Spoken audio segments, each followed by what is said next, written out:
శ్రీ గురుభ్యో నమః. భక్తులారా,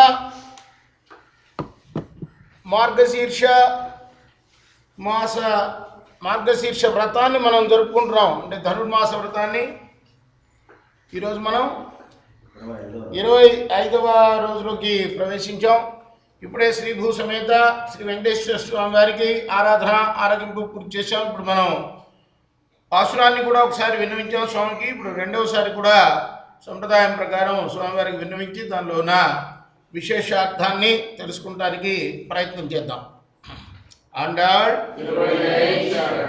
నీలాతుంగస్తనగిరితటీ శుద్ధముద్భోజ్య కృష్ణం ఆరాధితం సంస్కృతశతశిరసిద్ధమధ్యాపయంతి స్వాచ్ఛిష్టాయాం సృజనిగిరితమో యావలాత్ పుంచ భుంక్తే గోదా తస్సై నమైదమిదం భూయైవాస్తు భూయః శతమజమణిమాలా చారు కల్హారహస్తా స్తనవర్ణమితాంగీ సౌంద్రవాత్సల్య సింధు అలత వినీతాభిः స్రగ్విదా కృష్ణనాదా విలసతు హృది గోదా విష్ణు చిత్తాత్మజా నమః కర్ణకే పూర్వకల్పుణ్యాం తులసీకాననోద్భవాం హరే విశ్వంభరాం గోదాం వందే శ్రీరంగనాయకీం. ఆండాళ్ తిరువడిகளே శరణం.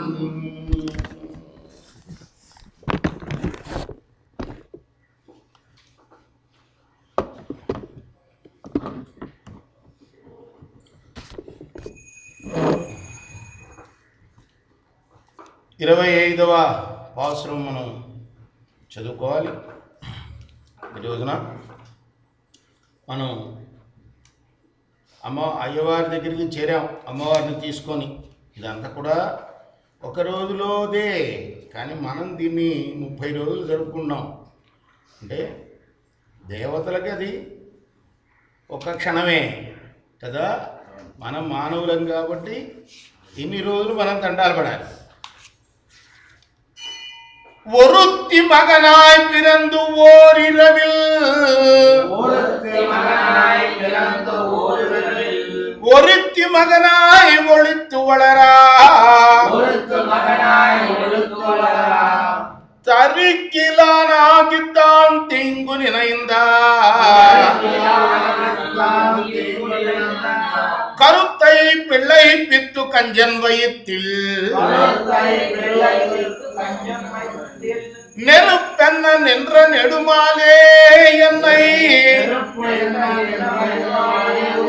ஆறுத்தித்து வந்தோம் பறை தருத்தியாகில் திருத்தக்க செல்வமும் சேவகம் யாம் பாடி வருத்தமும் திறந்து மகளின் தேலோரெம்பாவாய்.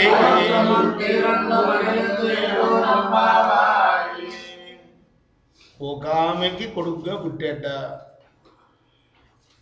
ఒక ఆమెకి కొడుగ్గా పెరిగాట. ఇలా చెప్పారు. ఇందులో దేవకీదేవి పేరు చెప్పలేదు, యశోదాదేవి పేరు కూడా చెప్పలేదు. మనం దాన్ని ఊహించుకోవాలి. పెద్దవాళ్ళు అంటారు, వాళ్ళందరూ కూడా చాలా గొప్పవాళ్ళు కాబట్టి పేరు చెప్పలేదు అమ్మవారు అని అంటారు చాలామంది. కానీ పేర్లు అనేక చోట్ల చెప్పబడ్డాయి, అది కాదు. కానీ ఆమె బహుశా ఛందోబద్ధంగా, అంటే అదొక ఛందస్సు ఆమె రాసింది తిరుప్పావైలో పాసురం.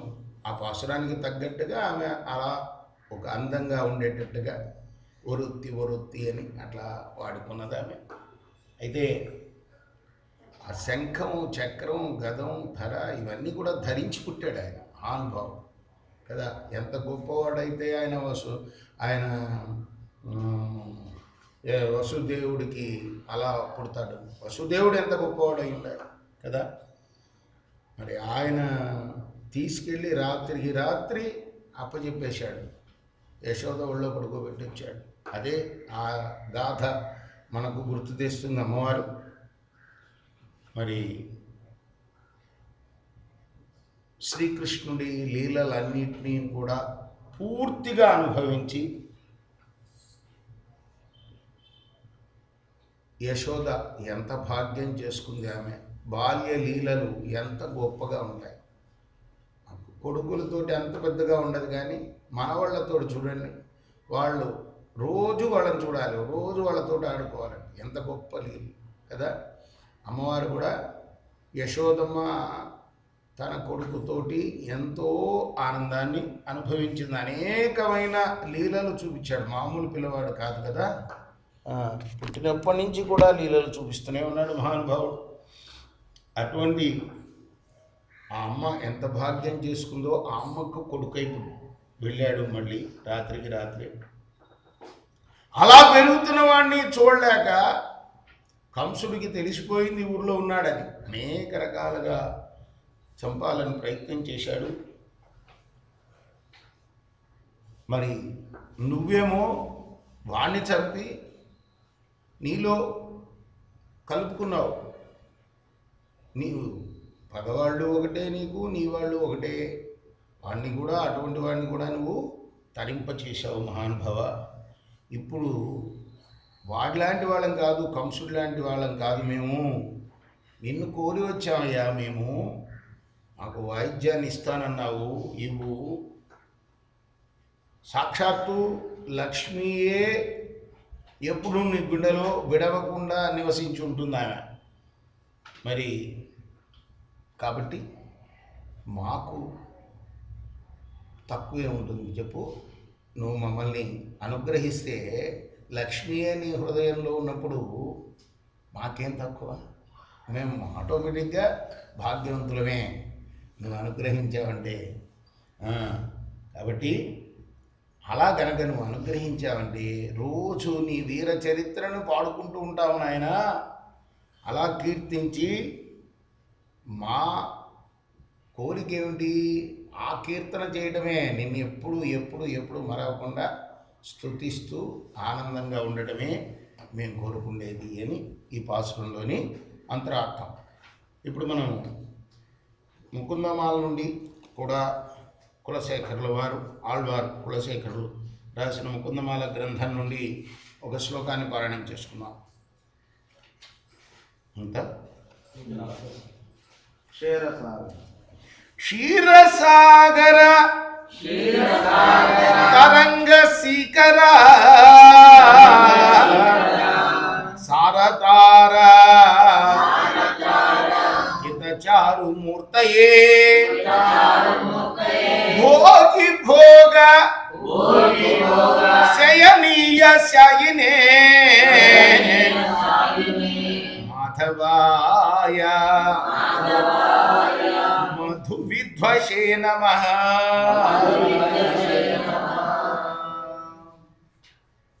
క్షీరసాగరంలో పడుకొనున్నాడు. ఆ సాగరంలో లేచే తరంగాలు అప్పుడప్పుడు కొంచెం జల్లులు పైకి ఎగిసి పడుతూ ఉంటాయి కదా, అవన్నీ కూడా నక్షత్రాల్లాగా కనపడుతున్నాయి. అటువంటి చోట హాయిగా పడుకున్న సుందరమైన విగ్రహం కలవాడు, ఆ శేష శయ్యపైన పవలించిన వాడైన మధుసూదనుడికి నమస్కారం చేస్తున్నారు కులశేఖరుల వారు. రేపు మరొక శ్లోకం చదువుకుందాం. గోదాదేవి కథ నుండి కూడా కొంత భాగం పారాయణం చేసుకున్నాం. చెప్పండి.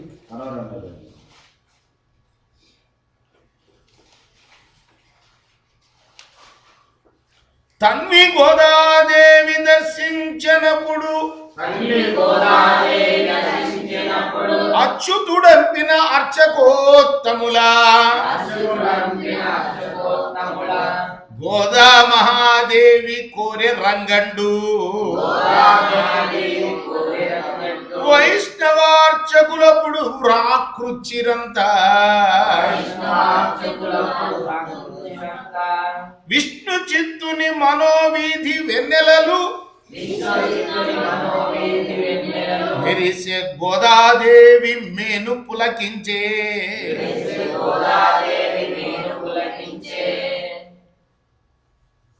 గోదాదేవి ఆ వచ్చిన అర్చకుల్ని చూసింది. శ్రీరంగం నుండి శ్రీరంగనాథుడు పంపిన అర్చకుల్ని చూసి వాళ్ళు చెప్పిన మాటలు విన్నది. గోదా మహాదేవి కోరాడు ఆమెని రంగడు అని వాళ్ళు తన తండ్రితో చెప్పడం విన్నది. ఆ తండ్రి ఆనందానికి మేరలేదు. ఆందోళికారుడయై వారితోడా రంగనాథునికి రమణి తావెడలే. శ్రీరంగుడు ఆదేశించిన తర్వాత ఇంకా అడ్డమే ఉంటుంది. విష్ణు చిత్తుడు కూడా అదే కోరుకుంటున్నాడు, అమ్మాయిని శ్రీరంగుడికి ఇవ్వాలని. అమ్మాయి అదే కోరుకుంటుంది. వెంటనే ఆ ఆందోళికి నెక్కిందామె మెల్లగా రంగనాథుని గుడికి బయలుదేరింది. భయభక్తులు కంగా వచ్చే గోదయును అనుసరించిరి భక్తి అర్చకోత్తములు. ఆ విధంగా ఆమె ఆందోళికలో కూర్చోగారే అర్చకులు ఆ ఆందోళికని వెనక భక్తితో గోదను కొలుస్తూ బయలుదేరారు. శ్రీరంగనాథుడికి కాబోయే ఇల్లాలి కదా మరి. శ్రీకృష్ణార్పణమస్తు.